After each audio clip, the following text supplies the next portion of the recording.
Hi friends, எல்லாரும் எப்படி இருக்கீங்க? இந்த வீடியோவில் வரலட்சுமி விரதம் பற்றி தான் பார்க்க போகிறோம்.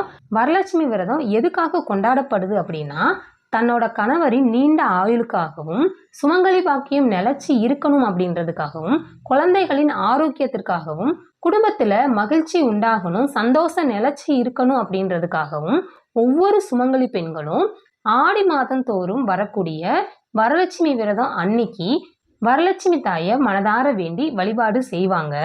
இந்த வரலட்சுமி விரதம் ஒவ்வொரு வருஷமும் ஆடி மாசத்துல பௌர்ணமிக்கு முந்தைய வெள்ளிக்கிழமை வரும். ஆனா இந்த வருஷம் பௌர்ணமியும் வரலட்சுமி விரதமும் ஒரே நாள்ல வர்றது ரொம்பவே சிறப்பு. இந்த நாள்ல நாம வரலட்சுமி தாயை மனதார வேண்டி வழிபாடு செய்யும் போது நமக்கு அஷ்டலட்சுமிகளையும் வணங்கின பலன் கிடைக்கும் அப்படின்னு சொல்லுவாங்க. ஃபர்ஸ்ட் அஷ்டலட்சுமிகள் யார் யார் அப்படின்னு தெரிஞ்சுக்குவோமா? எல்லா லட்சுமிக்கும் ஆதிலட்சுமின்னு சொல்லக்கூடிய மகாலட்சுமி தான் முதல் லட்சுமி. இந்த லட்சுமியை நாம வழிபாடு செய்யும் போது நமக்கு அனைத்து விதமான செல்வங்களுமே கிடைக்கும்.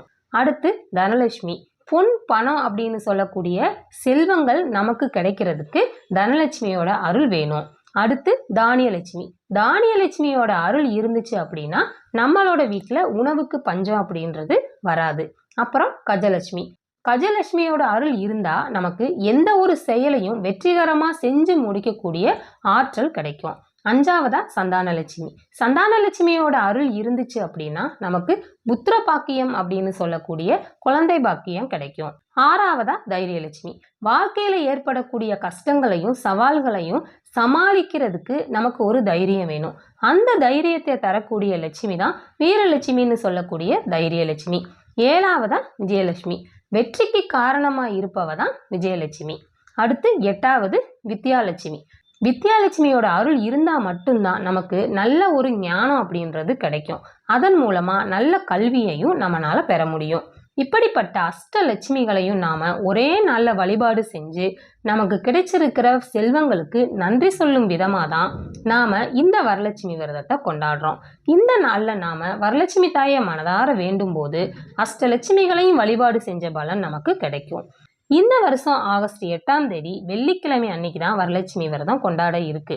வரலட்சுமி விரதத்தை பெரும்பாலும் வீட்டில் கலசம் வச்சு தான் வழிபாடு செய்வாங்க. கலசம் வச்சு வழிபாடு செய்ய முடியாதவங்களுக்கும் ஃபர்ஸ்ட் டைம் வரலட்சுமி விரதம் பண்ண நினைக்கிறவங்களுக்கும் இந்த வீடியோவில் மகாலட்சுமியோட திருவுருவ படம் வச்சு வீட்டில் வரலட்சுமி விரதத்தை எளிமையாக எப்படி பண்ணுறது அப்படின்றத பற்றி பார்ப்போம். நீங்கள் வரலட்சுமி விரத வழிபாடு பண்ண போறீங்க அப்படின்னா வெள்ளிக்கிழமைக்கு முதல் நாளே, அதாவது வியாழக்கிழமையே வீட்டை நல்லா கிளீன் பண்ணி வச்சுக்கோங்க. பூஜைக்கு தேவையான எல்லா பொருட்களையும் நாளே வாங்கி ஏற்பாடு பண்ணி வச்சுக்கோங்க. அதுக்கப்புறம் பூஜை ரூமையுமே நாளே கிளீன் பண்ணி வச்சுக்கோங்க. சுத்தமாக இருக்கிற இடத்துல தான் லட்சுமி தேவி வாசம் செய்வாங்க. அதனால வீடு ரொம்ப சுத்தமாக இருக்கட்டும். அதுக்கப்புறமா வெள்ளிக்கிழமை அதிகாலையிலேயே எழுந்திருச்சு வீட்டு வாசல்ல பச்சரிசி மாவால ஒரு கோலம் போட்டுட்டு வழிபாடு செய்ய வேண்டிய இடத்துலையும், அதாவது நீங்க பூஜை ரூம்ல மகாலட்சுமியை வச்சு வழிபாடு செய்ய வேண்டிய இடத்துலையும் பச்சரிசியும் மஞ்சளும் கலந்து கோலம் போட்டுக்கோங்க. அதுக்கப்புறமா ஒரு மணப்பலகை எடுத்து அந்த மணப்பலகை மேல கோலம் போட முடிஞ்சா போட்டுக்கோங்க. இல்லை அப்படின்னா பரவாயில்ல. உங்க வீட்டில் இருக்க மகாலட்சுமி தாயாரோட திருவுருவ படத்தை எடுத்து பன்னீர் வச்சு கிளீன் பண்ணிட்டு மஞ்சள் குங்குமம் வச்சுட்டு வாசனை மிக்க மலர் வச்சு அலங்காரம் பண்ணிக்கோங்க. மல்லிகை, முல்லை, தாமரை இந்த மாதிரி ஏதாவது ஒரு மலர் வச்சு அலங்காரம் பண்ணிட்டு வெள்ளிக்கிழமை காலையிலேயே மகாலட்சுமி படத்தை வீட்டு வாசல்ல இருந்து வீட்டுக்குள்ள கொண்டு வரணும். இத வீட்டுக்கு லட்சுமி தாயை அழைக்கிறது அப்படின்னு சொல்லுவாங்க. அழைச்சிட்டு வந்து அந்த மணப்பலகை மேல மகாலட்சுமி தாயோட திருவுருவ படத்தை வச்சு நீங்க பூஜை பண்ண ஆரம்பிச்சிடலாம். திருவுருவ படத்தை கிழக்கு அல்லது மேற்கு நோக்கி வச்சு தான் வழிபாடு செய்யணும். அதுக்கப்புறமா படத்துக்கு முன்னாடி நெய் தீபம் ஏற்றி பத்தி சாம்பிராணி எல்லாம் ரெடி பண்ணிட்டு நெய்வேத்தியம் வச்சு வழிபாடு செய்யணும். என்ன நெய்வேத்தியம் வைக்கலாம் அப்படின்னா பால் பாயாசம், சர்க்கரை பொங்கல், இட்லி, கற்கண்டு சாதம், பால், பழம் எது வேணாலும் வைக்கலாம். உங்களால் முடிஞ்சா எல்லா நெய்வேத்தியமும் கூட வச்சு வழிபாடு செய்யலாம். இதெல்லாம் முடியாது அப்படின்னா பால், பழம், வெத்தலைப்பாக்கு இதை மட்டுமாவது நெய்வேத்தியம் வச்சு வழிபாடு செய்யுங்க. மகாலட்சுமி படத்துக்கு முன்னாடி வாழை இலையை விரித்து நீங்கள் நெய்வேத்தியமாக வைக்க வேண்டிய எல்லா பொருட்களையும் வச்சு அதுக்கப்புறமா தீபதூப ஆராதனை எல்லாம் காட்டிட்டு மகாலட்சுமியை வழிபாடு பண்ணி முடிச்சுட்டு மகாலட்சுமியோட ஸ்தோத்திரம் இல்லை அப்படின்னா அஷ்டலட்சுமி ஸ்தோத்திரம் ஏதாவது ஒன்று பாராயணம் பண்ணணும். பாராயணம் பண்ண தெரியல அப்படின்னா அந்த பாட்டை யூடியூப்ல போட்டு கேட்கவாது செய்யணும். சுமங்கலி பெண்கள் இந்த வழிபாட்டை வீட்டில் பண்ணும்போது உங்களுக்கு தெரிஞ்ச யாராவது வீட்டுக்கு வந்திருந்தாங்க அப்படின்னா அந்த சுமங்கலி பெண்களுக்கும் நீங்க நெய்வேத்தியமா வச்சதை கொடுத்துட்டு அதுக்கப்புறமா அதை பிரசாதமா நீங்களுமே எடுத்துக்கலாம்.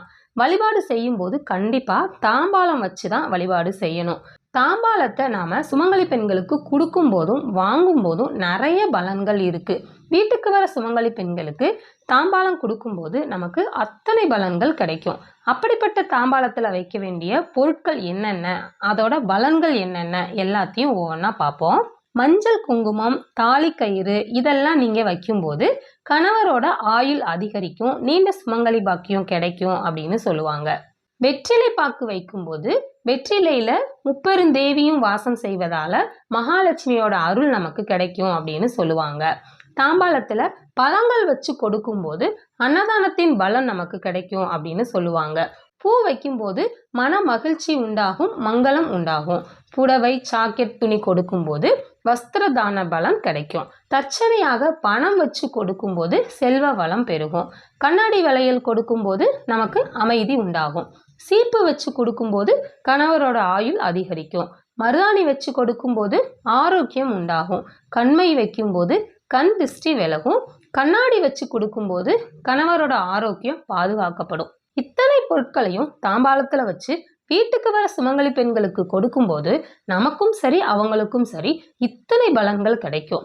அதனால கண்டிப்பா உங்களால முடிஞ்ச அளவுக்கு ஒரு 3 பேருக்கு மட்டுமாவது தாம்பாளம் கொடுக்க முயற்சி பண்ணுங்க. சரி, வரலட்சுமி விரத பூஜை நல்லபடியா பண்ணி முடிச்சாச்சு. அதுக்கப்புறமா புனர் பூஜை செய்யணும். நீங்க வெள்ளிக்கிழமை பூஜையெல்லாம் பண்ணி முடிச்சுட்டு மகாலட்சுமியோட திருவுருவ படத்தை அப்படியே இருந்த இடத்திலேயே வச்சிடணும்.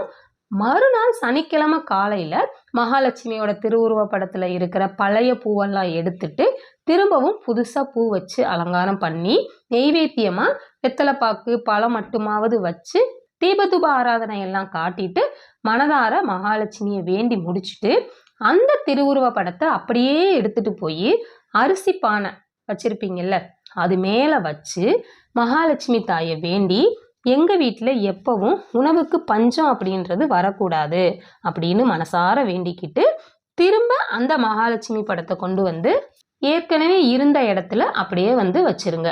இந்த மாதிரி தான் நாம வரலட்சுமி விரத வழிபாட்டை செய்யணும். இந்த மாதிரி நாம வீட்டில் வரலட்சுமி விரத வழிபாடு பண்ணும்போது நமக்கு அஷ்டலட்சுமியோட ஆசீர்வாதமும் பரிபூர்ணமா கிடைக்கும். எல்லா செல்வங்களும் நமக்கு நிறைஞ்சு இருக்கும். இந்த வீடியோவை உங்களுக்கு தெரிஞ்சவங்களுக்கும் ஷேர் பண்ணுங்க. கண்டிப்பாக அவங்களுக்குமே யூஸ்ஃபுல்லாக இருக்கும். நீங்கள் இப்போ தான் நம்ம சேனலை ஃபஸ்ட் டைம் பார்க்குறீங்க அப்படின்னா சப்ஸ்கிரைப் பண்ணிட்டு பாருங்கள். அப்போ தான் நெக்ஸ்ட்டு நான் போடுற வீடியோஸ் எல்லாமே உங்களுக்கு உடனே நோட்டிஃபிகேஷனாக வரும்.